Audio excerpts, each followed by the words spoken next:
Hello दोस्तों, स्वागत है एक बार फिर आप सभी का आपके अपने यूट्यूब चैनल पीएस क्लासेस पर। तो दोस्तों, आज के इस वीडियो लेक्चर में हम बात करेंगे 12th क्लास बायोलॉजी के प्रैक्टिकल के संबंध में।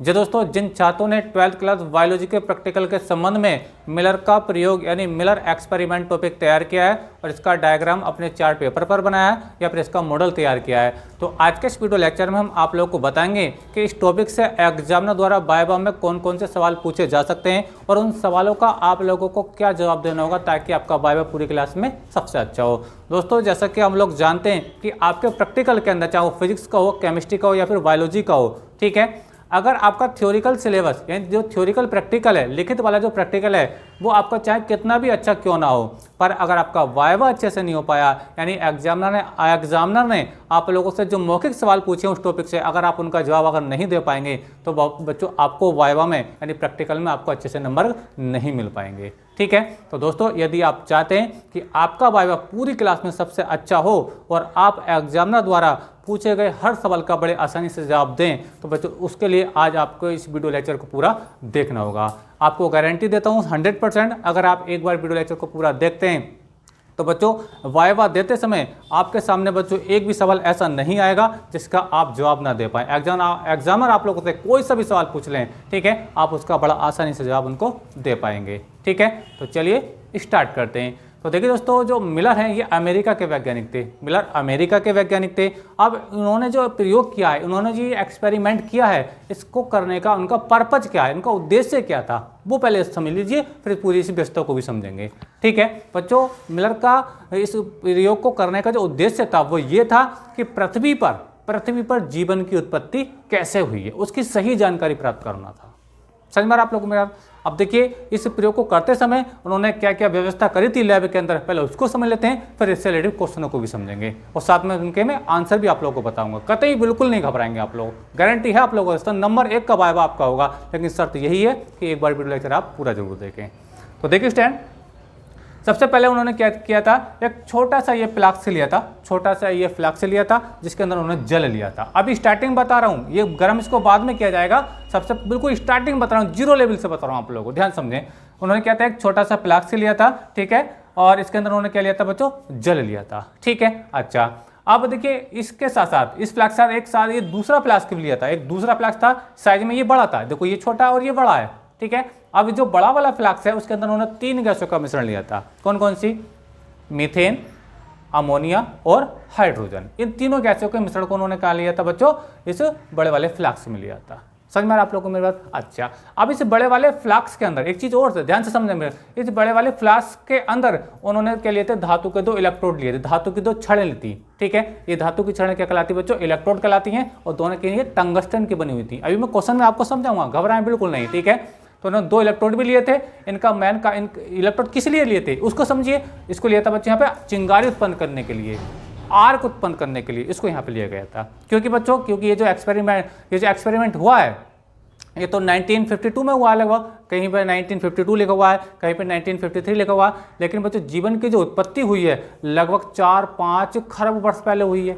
4-5 खरब वर्ष पहले, बहुत समय पहले की बात है। उस समय पृथ्वी पर बहुत हाई टेम्परेचर था, वहाँ पे वायु भी नहीं थी, पृथ्वी एक आपके गोले के समान थी, ज्वालामुखी फटते रहते थे, जीवन बिल्कुल नहीं था। समझ में रहा? तो इतना हाई टेम्परेचर कहाँ से चाहिए लैब के अंदर, तो उसके लिए उन्होंने क्या लिया था बच्चों, वहाँ पे 2 इलेक्ट्रोड लगाए थे, जहाँ पे इसका मेन काम था चिंगारी उत्पन्न करना, आर्क उत्पन्न करना, हाई टेम्परेचर लगाना यहाँ पर। समझ में आप लोग को मेरी बात? ठीक है, अच्छा, अब देखिए इन दोनों फ्लास्क को एक नली के माध्यम से यहाँ पे कनेक्ट कर दिया। ठीक है, और यही कनेक्शन बच्चों नीचे की ओर को लेगा, ये जो यू आकार की नली देख पा रहे हैं, दोनों को आपस में कनेक्ट कर दिया। ठीक है, साथ में बच्चों एक संघनित यानी एक कंडेंसर भी लगाया है, जिसके अंदर बच्चों क्या रहता है, ठंडा जल रहता है, जो इस नली को ठंडा करता है, यानी इसके अंदर जो गैसें बनेंगी, जो गर्म गैसें होंगी, उनको ये ठंडा करने का काम करेगा। समझ में आप लोग को मेरी बात? तो चलिए देखिए, अब देखिए होता क्या है, देखिए जैसे ही अब ये कोई एक्सपेरिमेंट स्टार्ट है, ये तो व्यवस्था मैंने आपको बताया, अब एक्सपेरिमेंट स्टार्ट हो रहा है। ठीक है, देखो जैसे ही जल को गर्म करते थे, जैसे ही इन्होंने जल को गर्म किया, तो जल जब गर्म होता है तो हम लोग जानते हैं कि जब उसका टेम्परेचर 100 डिग्री सेंटीग्रेड हो जाता है तो उबलना शुरू हो जाता है, उसके अंदर वाष्प बनना शुरू हो जाती है। समझ में आप लोगों को मेरी बात? तो जैसे ही बच्चे इसके अंदर ये वाष्प बनेगी, तो ये वाष्प बच्चों इस नली, वाष्प जो है इस नली के माध्यम से होती कहाँ जाएगी बच्चों, इन तीनों गैसों के मिश्रण में जाएगी, तीनों गैसों के मिश्रण में जाएगी, तीनों में आपस में रिएक्शंस होगी, केमिकल रिएक्शंस होगी यहाँ पर इस कंटेनर इसके अंदर, फ्लास्क के अंदर। समझ में आ रहा आप लोगों को मेरी बात। और ये सब ये क्योंकि जलवाष्प तो गर्म है, समझ में आ रहा, तो ये पूरा ये जो जलवाष्प जब गर्म होकर के इसके अंदर जाएगी तो ये मिश्रण भी क्या हो जाएगा, गर्म हो जाएगा, मिश्रण भी क्या होगा, गर्म हो जाएगा। और वैसे भी इसके अंदर बहुत हाई टेम्परेचर करने के लिए क्या लगा हुए हैं, धातु के 2 इलेक्ट्रोड लगा हुए हैं, ठीक है। तो ये गर्म मिश्रण बच्चों इधर से होता हुआ बच्चों कहाँ चलता रहता है, इधर चलता है, इस नली के माध्यम से देखो यहाँ पे चलता रहता है, यानी ये लगातार क्रिया चलती रहती है, ये क्रिया जो है लगातार चल, यानी इधर से गर्म होता रहता है, भाप बनती है, वही भाप बनकर बच्चों इधर जाती है और इस मिश्रण में मिलेगी, और मिश्रण बच्चों इस नली के माध्यम से होता हुआ यहाँ पे चलता रहता है। समझ में आ रहा आप लोगों को, ठीक है। तो यहाँ तक की तो इसकी उपकरण की व्यवस्था थी, ठीक है। अब देखिए इस टॉपिक से आपसे क्या क्या सवाल पूछे जाएंगे वो मैं आपको बता रहा हूँ। यहाँ से देखिए आपको, तो आपका जो टॉपिक स्टार्ट होता है यहाँ से आपसे क्वेश्चन बनेंगे, क्या क्या बनेंगे देखिए, ध्यान समझिए मेरी बात को। पहला क्वेश्चन देखिए, पहला क्वेश्चन क्या है देखिए, सर्वप्रथम किसने कहा था कि पृथ्वी पर जीवन की उत्पत्ति रासायनिक पदार्थ यानी केमिकल सब्सटेंसों से हुई है। सबसे पहला सवाल बच्चों आपसे यही पूछा जाएगा कि ये सर्वप्रथम किसने कहा था। मिलर ने तो प्रयोग बाद में किया है, लेकिन इनसे पहले भी किसी ने कहा था कि पृथ्वी पर जीवन की जो उत्पत्ति हुई है वो रासायनिक पदार्थों से हुई है। तो उनका नाम यहाँ पे बताना आप लोगों को, ठीक है। क्वेश्चन एक बार फिर से पढ़ लेते हैं। सर्वप्रथम किसने कहा था कि पृथ्वी पर जीवन की उत्पत्ति रासायनिक पदार्थों से हुई है, तो उनका नाम था ओपेरिन। आपने पढ़ा भी होगा इसको, मैं लिख देता हूँ, देखिए क्या कहा था, कौन थे वो, ओपेरिन। ओपेरिन वैज्ञानिक, याद रखना चीज को, ये ओपेरिन वैज्ञानिक थे। समझ में आप लोगों को मेरी बात, ठीक है। तो सर्वप्रथम किसने कहा था कि पृथ्वी पर जो जीवन की उत्पत्ति हुई है वो रासायनिक पदार्थों से हुई है, ये सबसे पहले किसने कहा था, ओपेरिन ने कहा था। समझ में आप लोग। अब ओपेरिन की बात सुन करके, ठीक है, तो इनकी इस बात को सही साबित करने के लिए मिलर ने ये एक्सपेरिमेंट किया था कि इन्होंने जो स्टेटमेंट दिया है ये सही है या गलत है, लेकिन इन्होंने ये बता दिया था, लेकिन इन्होंने कोई प्रमाण नहीं दिया था, इन्होंने कोई एक्सपेरिमेंट नहीं किया था, इन्होंने के लिए बताया था कि जो पृथ्वी पर जीवन की जो उत्पत्ति हुई है वो रासायनिक पदार्थों से हुई है। समझ में आ रहा है, इन्होंने कोई प्रैक्टिकल या थ्योरिकल कोई थ्योरी अपनी नहीं दी थी, ठीक है। फिर मिलर ने इनके बाद एक्सपेरिमेंट किया 1952 या 1953 में। ये दोनों डेट है, आपको किसी बुक में 1952 मिल जाती है, 1953 मिल जाती है, ठीक है। अच्छा आगे समझिए, अगला क्वेश्चन क्या बनेगा। तो पहले क्वेश्चन का आपको जवाब मिल गया होगा। सबसे पहले किसने कहा था, ये ओपेरिन ने कहा था कि पृथ्वी पर जीवन की उत्पत्ति रासायनिक यानी केमिकल सब्सटेंस यानी रासायनिक पदार्थों से हुई है, ठीक है। अच्छा अगला क्वेश्चन देखिए, अगला क्वेश्चन क्या देखिए, ये है मिलर का यह प्रयोग करने का उद्देश्य यानी क्या पर्पज था।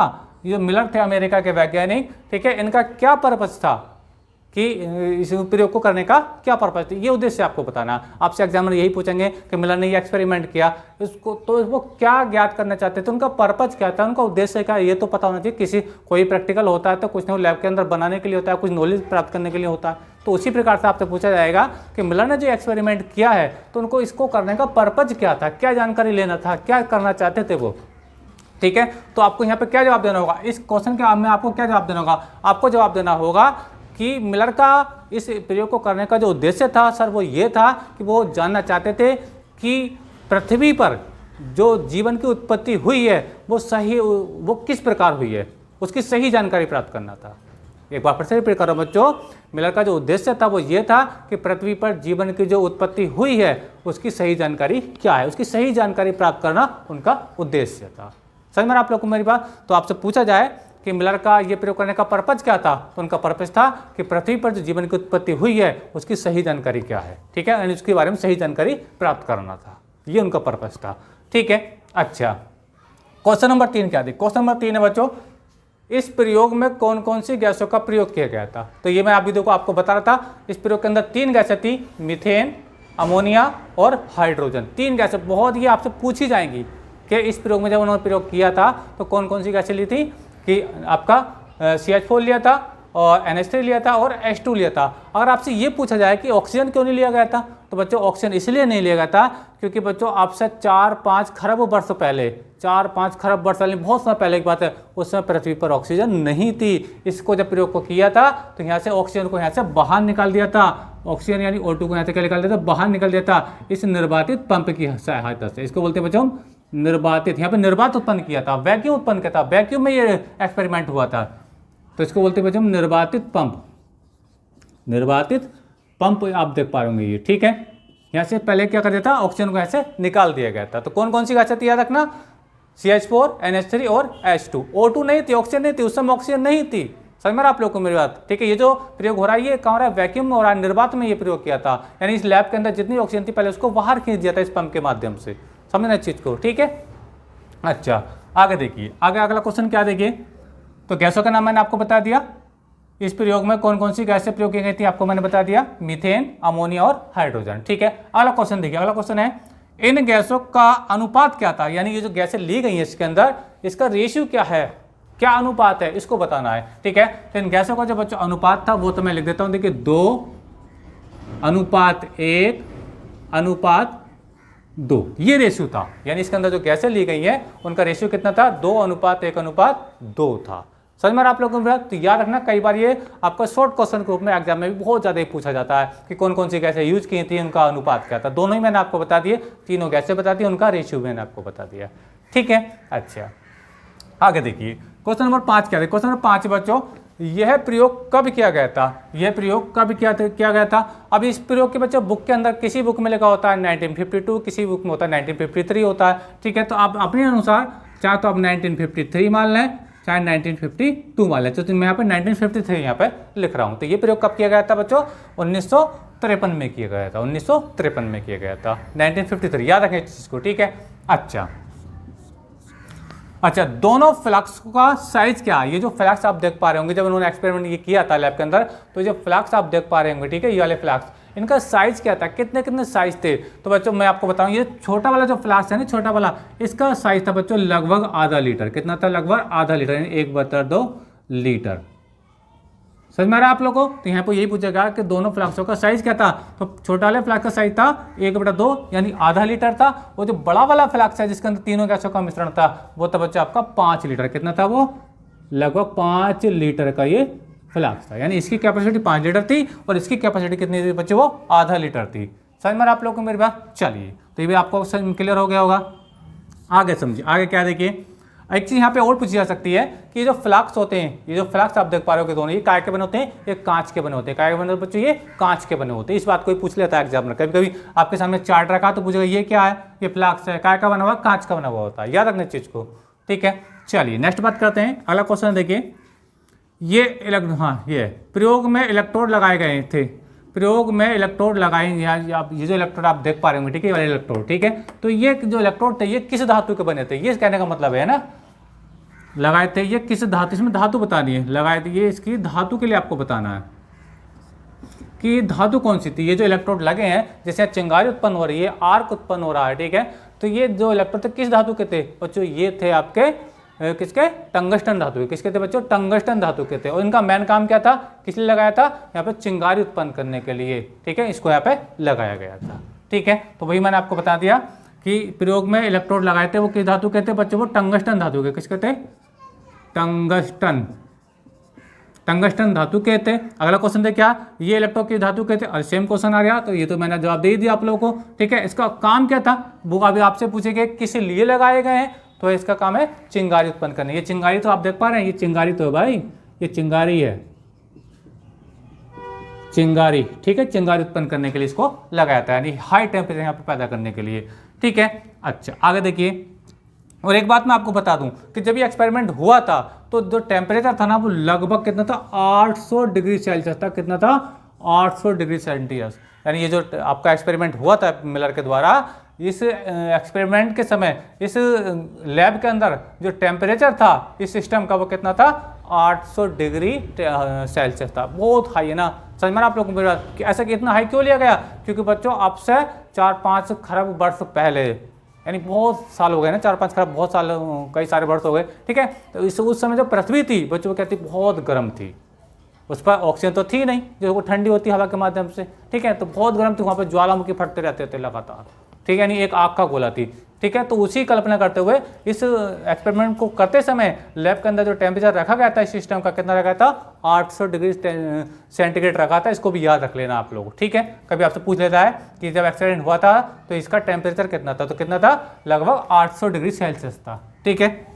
अच्छा अगला क्वेश्चन देखिए, अगला क्वेश्चन है बच्चों, यू आकार की नली में, यू आकार की नली में कौन कौन से पदार्थ स्टोर मतलब इकट्ठे हुए थे? क्योंकि बच्चों देखो जैसे ही यहाँ पे पानी गर्म हुआ, जब जल गर्म होगा इधर जाएगा, इधर जाएगा, इधर जाएगा, ठीक है। और ऐसे करते करते जब जिन्होंने अपने एक्सपेरिमेंट को संपन्न किया, जब ये एक्सपेरिमेंट पूरा हुआ, ये जब प्रयोग पूरा हुआ, तो ये जो यू आकार की नली है ना, ये जो यू आकार की नली है बच्चों, ये वाली, इसमें क्या हो गया बच्चों, लाल गाढ़ा द्रव जो पदार्थ था वो भर गया था। यानी एक बार ध्यान समझे, मैं फिर से कह रहा हूँ आप लोगों को, जब ये एक्सपेरिमेंट संपन्न हुआ, ये प्रयोग जब क्या हुआ बच्चों, समाप्त हुआ, तो ये जो यू आकार की नली है, इसके अंदर लाल रंग का तरल गाढ़ा पदार्थ यहाँ पे जमा हो गया था, इकट्ठा हो गया था।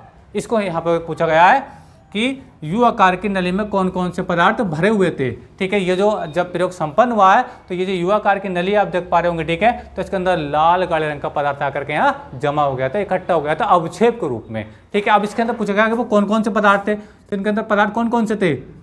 देखो क्या था आपका, मैं यहाँ पे लिख देता हूँ, देखिए यहाँ पे लिखता हूँ, या आप सुन लीजिए क्योंकि लिखने पे थोड़ा यहाँ जगह नहीं, चलो यहाँ पे लिख देता हूँ मैं, ये पदार्थ कौन कौन से थे यहाँ पे बता रहा हूँ, देखिए ध्यान समझिए मेरी बात। पहला था आपका ग्लिसरीन, क्या था, ग्लिसरीन, ग्लिसरीन, ठीक है, एनिलीन, एनिलीन, एमिनो अम्ल, क्या थे बच्चों, एमिनो एसिड जिसको बोलते हैं, एमिनो अम्ल, और क्या थी, सरल शर्कराएं, सरल शर्कराएं।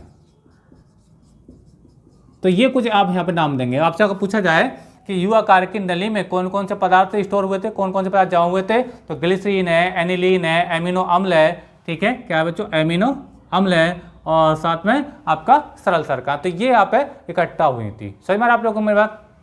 अच्छा, अगला क्वेश्चन क्या देखिए, लास्ट क्वेश्चन देखिए, प्रयोग के अंत में मिलर ने क्या निष्कर्ष निकाला।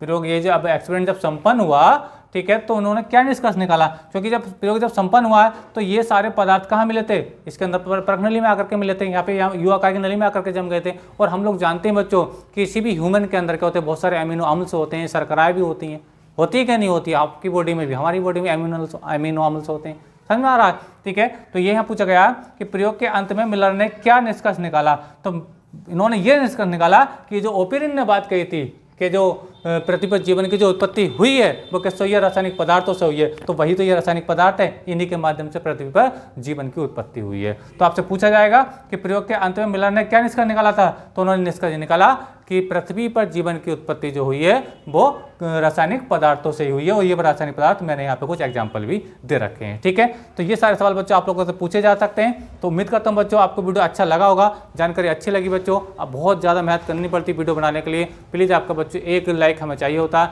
आप वीडियो को लाइक कर दीजिए। वीडियो अच्छा लगा तो कमेंट करके जरूर बताइए, वीडियो को लाइक जरूर कीजिए, ठीक है, और चैनल पर नए तो चैनल को सब्सक्राइब कर लीजिए। मिलेंगे नेक्स्ट वीडियो में किसी नेट टॉपिक के साथ, तब तक के लिए धन्यवाद, बेस्ट ऑफ लक।